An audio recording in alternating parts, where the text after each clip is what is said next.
अस्सलाम वालेकुम नाजरीन, मैं मोहम्मद तलहा अब्बासी एक बार फिर से हाज़िर हूँ आपका अपना पसंदीदा प्रोग्राम जश्न रमज़ान लेकर।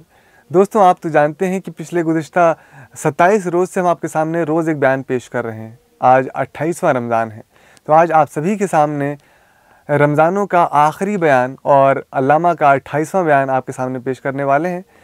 इस बयान को पेश करेंगे अल्लामा एजाज़ फ़र्रुख साहब। तो आइए समाअत फरमाते हैं उनका आखिरी बयान। औज़ु बिल्लाहि मिनश्शैतानिर्रजीम, बिस्मिल्लाहिर्रहमानिर्रहीम। अज़ीज़ान गिरामी, रमज़ानुल मुबारक के सिलसिले में आप जो तक़रीर समाअत फरमा रहे थे और जिस तवज्जो से आपने सुना, जो आपने पज़ीराई की, मैं आपकी हुस्न समाअत के लिए मुतशक्कर हूँ। जिन मसाइल को आपकी खिदमत में पेश किया गया वो मसाइल तालीम याफ्ता पढ़े लिखे अफराद के लिए और साथ ही साथ कुछ नई नस्ल के लिए भी थे। उसकी वजह ये थी कि पढ़े लिखे अफराद से मेरी मुराद कभी वो लोग नहीं रहे जिनके पास बड़ी बड़ी डिग्रियां हों, बल्कि मेरी नज़र में वो लोग हैं कि जिनकी फ़िक्र हमेशा तरक्की की राहों में है। फ़िक्र की एक राह है। तफक्कुर उसको नहीं कहते कि आदमी पत्तों पर, पेड़ों पर, अशिया पर नज़र करता रहे और उस पर फ़िक्र करता रहे, तो ये फ़िक्र नहीं है, ये फ़िक्र की परागंदगी है। तफक्कुर उसे कहते हैं कि आदमी किसी एक रुख में फ़िक्र करता जाए और फिर दर्जा ब दर्जा, मंजिल ब मंजिल, मकाम ब मकाम अपनी फ़िक्र को तरक्की पर ले जाए, और जहाँ उसकी फ़िक्र में इस्तिकामत आ जाए, मजबूती आ जाए, ठहराव आ जाए, तो वो अपनी फ़िक्र को अपने तजुर्बे की तरसीम में, अपने तजुर्बे के ग्राफ में फिक्स अप कर दे। वो उसकी तमाम उम्र की फ़िक्र का हासिल है। और जब उसकी फ़िक्र में ठहराव आ गया, इस्तिकामत आ गई, पुख्तगी आ गई, तो फिर उसके बाद वो अपनी इस फ़िक्र को अपनी अगली नस्ल के हवाले कर दे।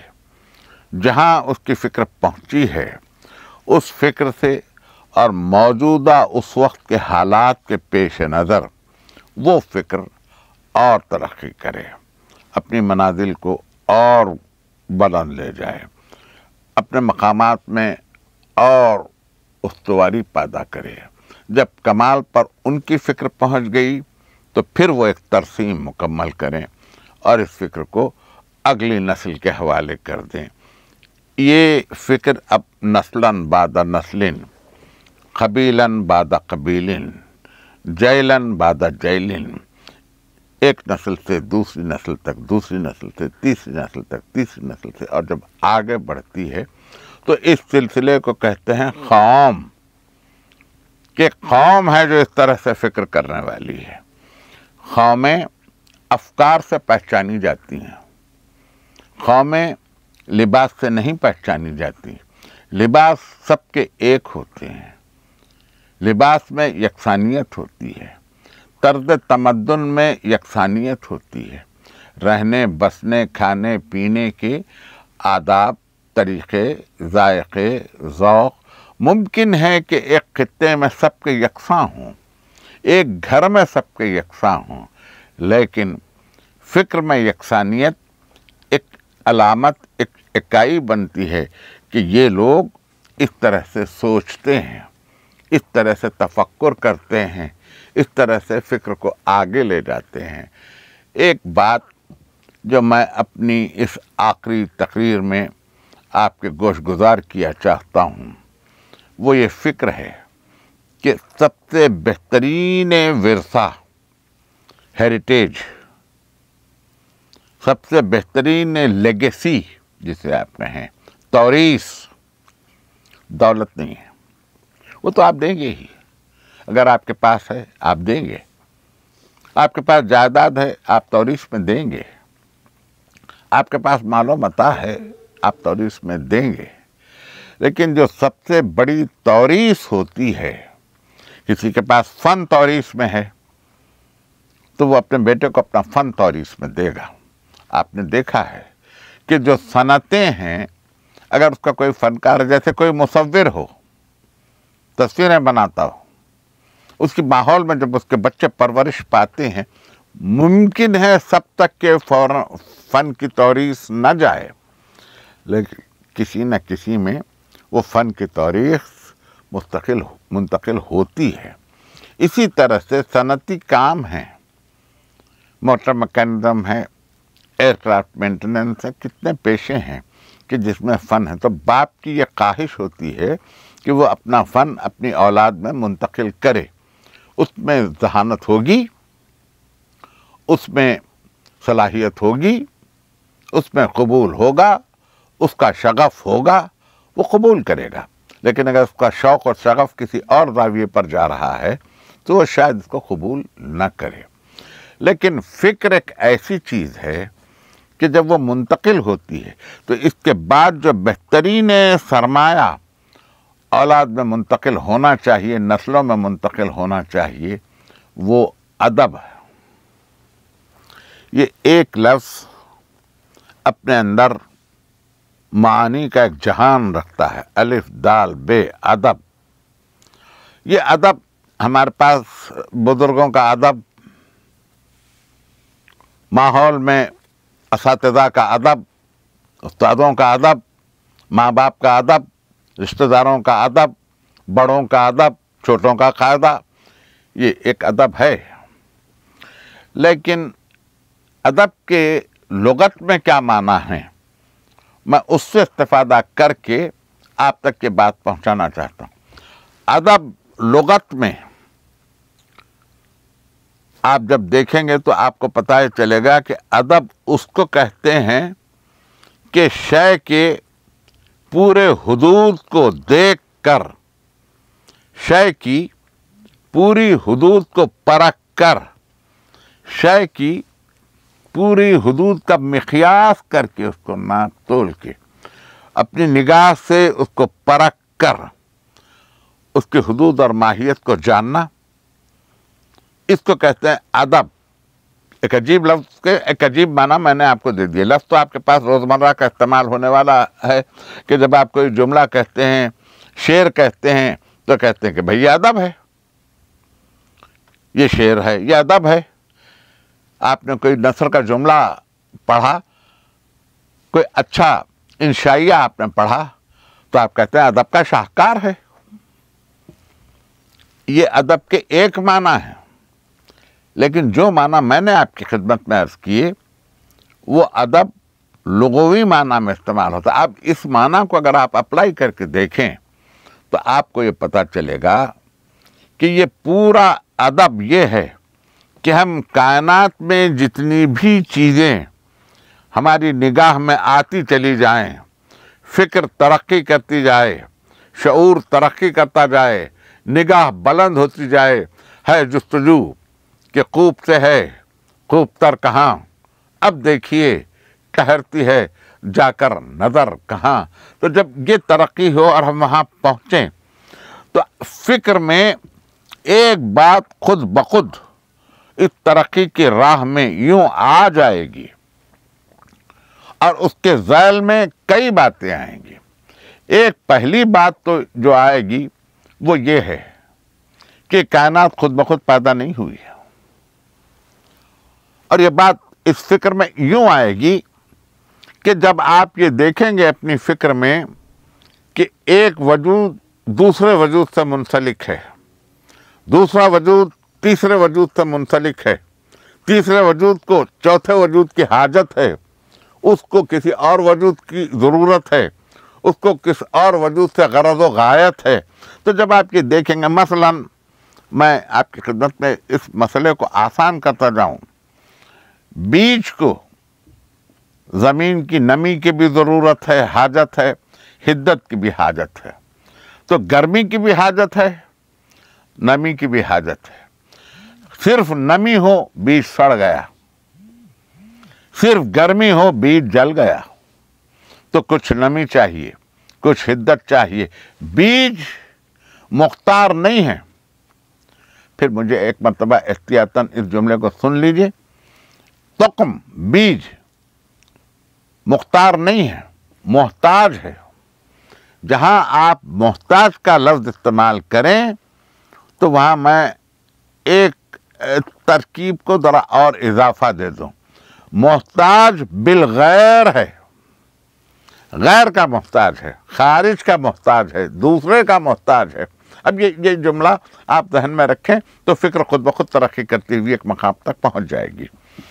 جب محتاج بالغیر ہے، اس کو پانی کی احتیاج ہے، نمی پانی کی احتیاج ہے، حدت دھوپ کی احتیاج ہے، ہوا اس کو اپنے غذا کے قبولیت کے لیے ہوا کی ضرورت ہے، اس کا محتاج ہے، ابر کا محتاج ہے، بارش کا محتاج ہے، موسم کا محتاج ہے۔ اور یہ سب چیزوں پر جب نگاہ جائے گی اور رفتہ رفتہ جب اس کے برگ و بار آئیں، پتے آئیں، کلیاں پھوٹیں، پھول آئیں، پھر تخم آئے، پھر پھل نکل کے آئے، تو آپ یہ محسوس کریں گے کہ یہ تمام کڑیاں ایک دوسرے سے منسلک ہیں۔ ایک تخم سے پانی منسلک، ہوا منسلک، گرمی منسلک، موسم منسلک، نسیم سحری کا چلنا منسلک۔ آپ دیکھتے جائیے تو یہ کڑیاں ہیں۔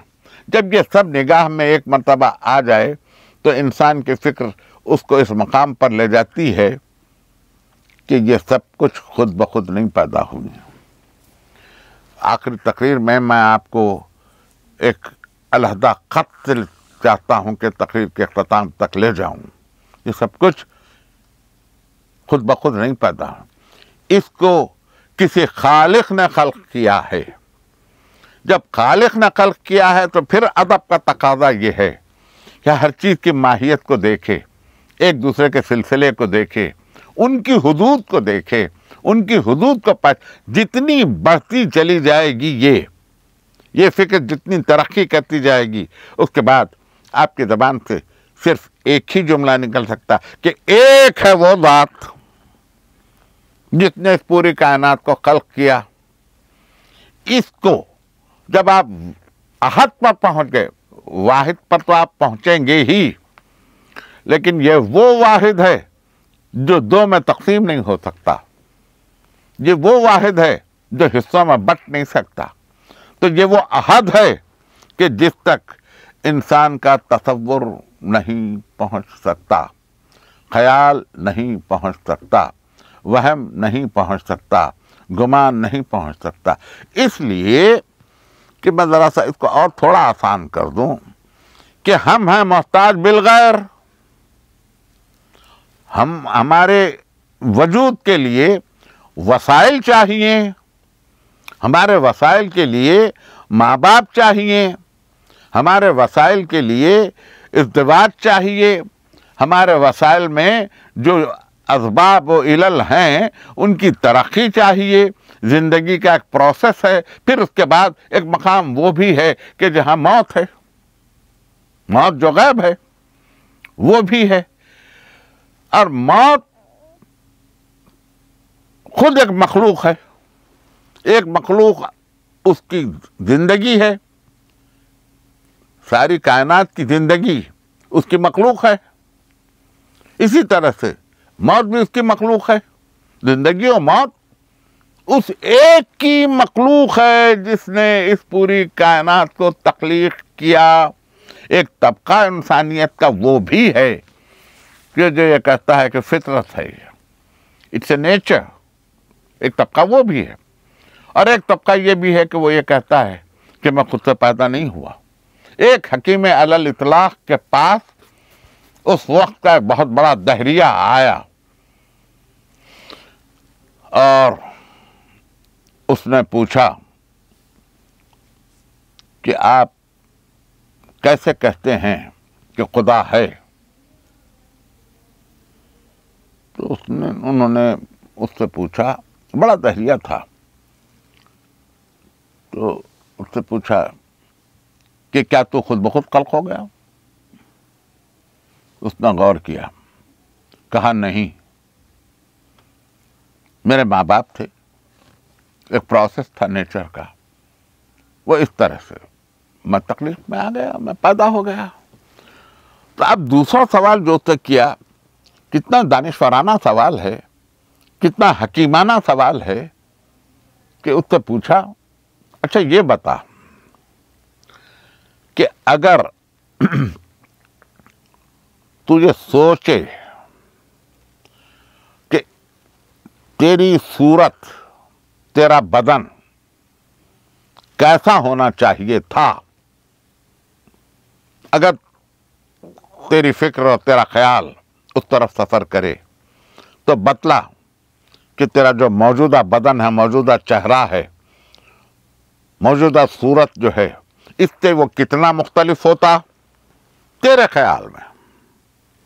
اس نے بڑی دیر غور و استغراق کے بعد کہا کہ میں نے بہت غور کیا، اور اس کے بعد میں اس نتیجے پر پہنچا کہ اگر میں خود بھی سوچوں تو شاید میں اس سے بہتر انسان کی صورت و شکل نہ بنا سکوں۔ اس منزل پر پہنچ کر دہریہ تو یہاں کہہ کے رک گیا، لیکن آپ تو یہی کہیں گے نا کہ وہ احسن الخالقین ہے، اس نے انسان کو بڑی اچھی تقویم میں پیدا کیا، انسان کے چہرے مہرے پر بڑی توجہ دی، انسان کے بدن پر بڑی توجہ دی۔ دیکھیے، میں ابھی اس منزل پر، اس ایک لفظ پر جانے سے پہلے یہ تمہید کو باندھ رہا ہوں، اس تمہید کو باندھ رہا ہوں کہ آپ کے سب کچھ کہیں گے، لیکن ابھی آپ کے خیال نے ایک رخ نہیں اختیار کیا، آپ کی زندگی نے ایک رخ نہیں اختیار کیا۔ کبھی انسان پراگندہ رہا فکر میں، آج پوری تقریر کا مدار و قرار یہی ایک لفظ رکھ رہا ہوں، فکر میں۔ یہی انسان اپنے فکر میں پراگندہ رہا۔ کبھی اس نے سوچا شاید یہ میرا خالق ہو، کبھی اس نے جب چلتی ہوئی ہواؤں کو اور طوفانوں کو دیکھا تو کہا ہوا، یہ اس کی مجھے پرستش کرنی چاہیے۔ جب اس نے کسی بڑے پیڑ کو دیکھا تو کہا اس کی چھاؤں مجھے فائدہ پہنچاتی ہے، مجھے اس کی پرستش کرنی چاہیے۔ کبھی اس نے ایک ایسے جانور کو دیکھا جو خونخوار درندہ ہے، اس نے کہا کہ اس میں بڑی طاقت ہے، مجھے اس کی پرستش کرنا چاہیے۔ جب آسمانوں پہ کڑک آئی بجلی کی تو وہ خوفزدہ ہوا اور اس نے کہا کہ یہ تو بڑی قوت ہے، مجھے اس کی پرستش۔ ہوتے ہوتے ہوتے ہوتے انسان کی پراگندہ افکار نے اتنے خدا پیدا کر لیے کہ جہاں اس کو خوف تھا وہ خدا، جہاں اس کو فائدہ پہنچ سکتا تھا وہ خدا، جس سے نفع ہو سکتا تھا وہ خدا، جس سے نقصان ہو سکتا تھا وہ خدا، جس سے جان کا خوف تھا وہ خدا، جو جان بچانے کے آثار تھے وہ خدا۔ اتنے خدا، یعنی خدا تک تو پہنچا، یعنی وہ اپنے سے بزرگ تک تو پہنچا، لیکن فکر پراگندہ رہی ہے۔ کب تک؟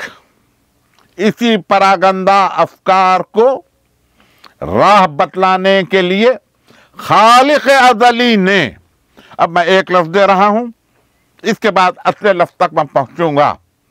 خالق ازلی نے ایک اور برگزیدہ انسان کو ان کی ہدایت کے لیے بھیجا۔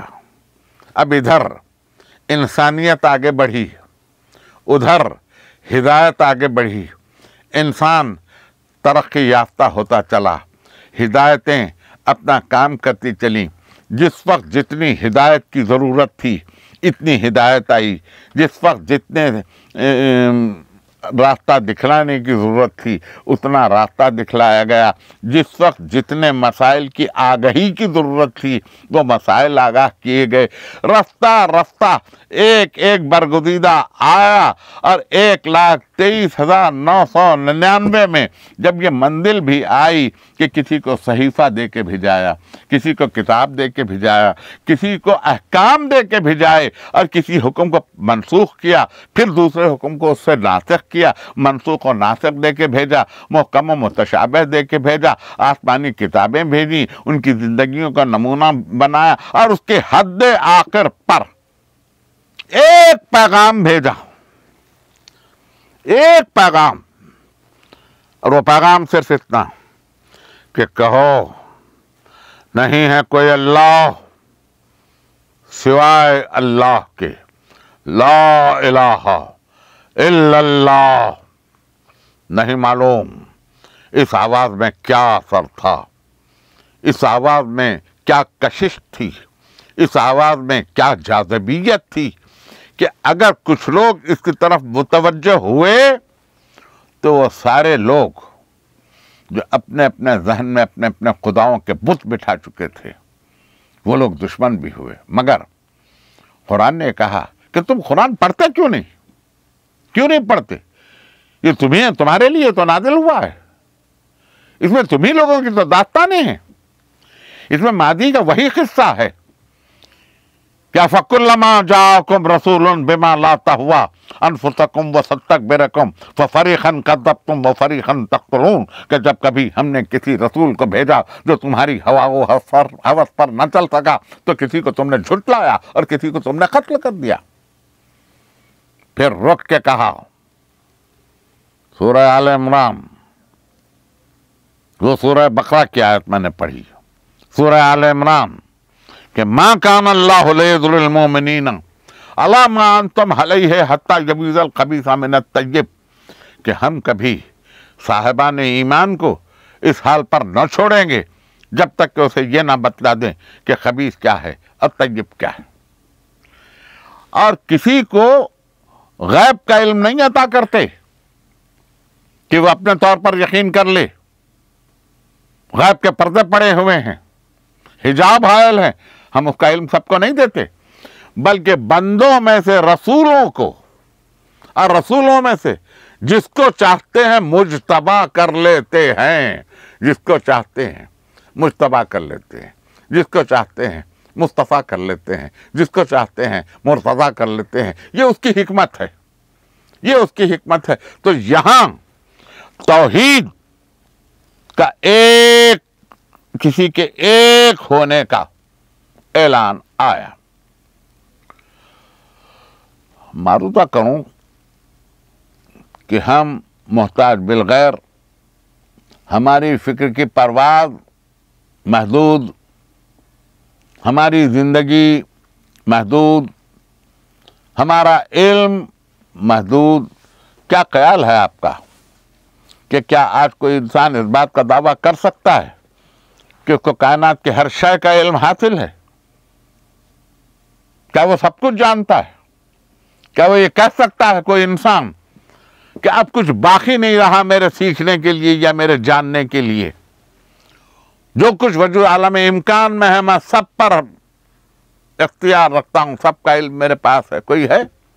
अगर वो हो तो अदब की जो तारीफ है, इल्म की जो तारीफ है, वो सब उसी पर जाकर तमाम हो जाएगी। अब यहां एक पहलू निकलता है गुफ्तगू का, और वो मैं आपके खिदमत में नज़र किया चाहता हूं, और मुझे तवक्को भी है आपकी फिक्र रसा से कि आपके जहन में इसका जवाब आ भी जाएगा कि क्या आज की तरक्की याफ्ता साइंस, क्या आज तरक्की याफ्ता तबीयत फिजिक्स, क्या आज की तरक्की याफ्ता केमिस्ट्री, जिसने अशिया को तहलील किया, उसके अनासर एलिमेंट्स दरियाफ्त किए, एलिमेंट्स को एलिमेंट्स से मिला के उसकी कंपाउंडिंग की, कभी कंपाउंडिंग की, कभी मिक्सचर किया, कभी मुरक्कब किया, कभी आमेज़ा बनाया, कंपाउंड्स को फिर उसने तहलील किया, कभी तहलील किया, कभी ठोस शक्ल दी, कभी लिक्विड की शक्ल यानी माए की शक्ल में रखा, कभी माए को कभी उसने गैस की शक्ल में बदल दिया, कभी ठोस सॉलिड की शक्ल में ले आया। यही केमिस्ट्री ने किया ना, यही किया केमिस्ट्री ने। ऑक्सीजन एक गैस थी, उस गैस को लिक्विड करके लिक्विड ऑक्सीजन बनाया ताकि उसको इस्तेमाल कर सके। पानी लिक्विड था, उसको ठोस शक्ल देके बर्फ बनाया। कि तमाम तगय्युरात हैं फिजिक्स के, केमिस्ट्री के, ये तगय्युरात हैं बायोलॉजी के। बायोलॉजी इसकी, उसको उर्दू में बड़ा खूबसूरत तर्जुमा है बायोलॉजी का, हयातियात, बायोलॉजी, हयातिया, यानी जिस वजूद में भी हयात है उस हयात का तज्जिया, उस हयात का इल्म हयातियात है। अब वो चाहे किसी वजूद का आप नाम ले लें, लेकिन उसकी भी दो शाखें की है, एक की बॉटनी, एक की जूलॉजी। बॉटनी वो जो पौधों का इल्म है, नबात का इल्म है, जूलॉजी वो जो हैवान का इल्म है। अब फिर इसके बाद ह्यूमन बायोलॉजी तो अपने आप में एक सब्जेक्ट है। मैं आज आपकी खिदमत में इस मारूजे के साथ एक और मारूजे का इजाफा चाहता हूं कि क्या आज की ये तरक्की इस बात का सबूत है कि इंसान के तमाम आज़ा व जवारह, उसकी वरीद, उसकी रगें, उसका मांस, उसके मसल्स, उसके अंदर मौजूद वो लिक्विड, उसकी गर्दिश, उसकी रवानी, उसके आज़ा तक उसका पहुंचना, उसके असरात, क्या इंसान काबू पा चुका? पा सका इंसान काबू? अब मैं अपने वक्त तकरीर के दायरे में रहना चाहता हूं। मैं ये नहीं चाहता कि तकरीर तवील हो जाए। जाहिर है कि आज 28वां दिन है, आपकी मसरूफियत आगे बढ़ती जा रही है, बहुत कम वक्त रह गया है आपके पास। कल आप मसरूफ़ होंगे और कामों में, लेकिन मैं आज आपकी फ़िक्र को यहाँ पहुँचाना चाहता हूँ आखिरी लम्हों में कि क्या उसको इंसान के दिमाग के हर शोबे पर कुदरत हासिल हो चुकी? क्या उसको पता चला कि माइंड का डार्क एरिया क्या है? क्या उसको पता चला कि मोटर एक्शन किस वजह से होता है, और अगर किसी का मोटर एक्शन रुक जाए तो उसके लिए क्या किया जाए? इंसान ने सब कुछ तब्दील कर लिया, दिमाग नहीं तब्दील किया। आरदी दिमाग ज़रूर बना, मसनवी दिमाग ज़रूर बना जो आज कंप्यूटर्स में यूज हो रहा है, लेकिन काबू नहीं पा सका। फलाह इंसानी का राज जिसमें है वो सिर्फ एक ही बात में है कि सरकार ख़त्मी मर्तबत की पैरवी की जाए, इत्तबा किया जाए, उनके कदमों पर चला जाए, उनके नक्शे कदम को तलाश किया जाए। वो नक्शे कदम मिट नहीं गए, सीरत के वो नक्शे कदम फरोज़ा हैं, रोशन हैं, दिखाई दे रहे हैं, और उन्हीं को दिखाई भी देते हैं और उनके दिलों तक उतरते भी हैं जिनके दिल में मोहब्बत रसूल है। अगर मोहब्बत रसूल है तो ये इबादतें भी काम की हैं, ये कुरान भी की तिलावत भी काम का है, ये आपका तकवा भी काम का है, ये आपकी खैरात भी काम की है, आपकी ज़कात भी काम की है, आपका निसाब भी उसी के लिए है, सारी ज़िंदगी, सारा रुख हयात उन्हीं के लिए है। अब आपको जब आप रमज़ान गुजार चुके तो खुदा आपकी इन इबादतों को कबूल करे। मुझे एहसास है कि मैं तालिब-ए-इल्माना अफकार रखते हुए आपको खिताब कर रहा था, लेकिन हकीकत हाल ये है कि या साहिबल जमाल व या सैयदल बशर मन वजहकल मुनीर लक़द नव्वरुल क़मर ला युमकनत सना कमा काना हक़्क़हू बाद खुदा बुज़ुर्ग सुवी। किस्सा मुख्तसर। अल्लाह आप तमाम की इबादतों को कबूल करे, आपकी रियादतें मकबूल हों, आपकी सही मशकूर हो, आपके सदक़े खैरात अतियात मोहताजों नादारों तक पहुँचें, वो आपके लिए खैर व बरकत का बाअस बने, आपके घरों में नूर तारी हो, रहमत का नूर आपके घरों तक पहुँचे, रहमतन लिल आलमीन के दामन का सदका आपके औलादों तक पहुँचे। जब तक कि ज़मीन की बिसात बिछी हुई है, आपकी नस्लें फलें फूलें, शौकत हशमत दौलत सरवत सब आपकी दहलीज को बोसा दे, आपके आंगन में हमेशा खुशियों का शामियाना नसब रहे, और परवरदिगार आलम आपको हर बला से महफूज रखे, दुनियावी और आसमानी तमाम बलाओं से। खुदा हाफिज। आप सबको ईद मुबारक हो। शुक्रिया। तो दोस्तों, आप समाअत फरमा रहे थे अल्लामा एजाज़ फ़र्रुख साहब का 28वां बयान। आज 28वें रमज़ान के मौके पर उन्होंने बयान पेश किया, और आज का ये हमारा आखिरी एपिसोड है। आज मतलब ये आखिरी बयान था जो अल्लामा पेश कर रहे थे। तो आप सभी को उम्मीद करता हूँ कि ये बयान बहुत पसंद आया होगा। اس کے بعد بھی ہم کچھ اور آپ کے لیے لے کے آئیں گے پروگرام، مگر وہ ہے ابھی تھوڑا سا راز، کیونکہ اس کے لیے آپ کو کرنا ہوگا تھوڑا سا انتظار۔ جی ہاں، کل تک کا۔ کل آپ کے لیے ایک بہت ہی خاص پروگرام آنے والا ہے۔ پروگرام کیا ہوگا یہ آپ کو کل ہی پتہ چلے گا۔ فی الحال آج کے لیے اتنا ہی، اجازت دیجیے، خدا حافظ۔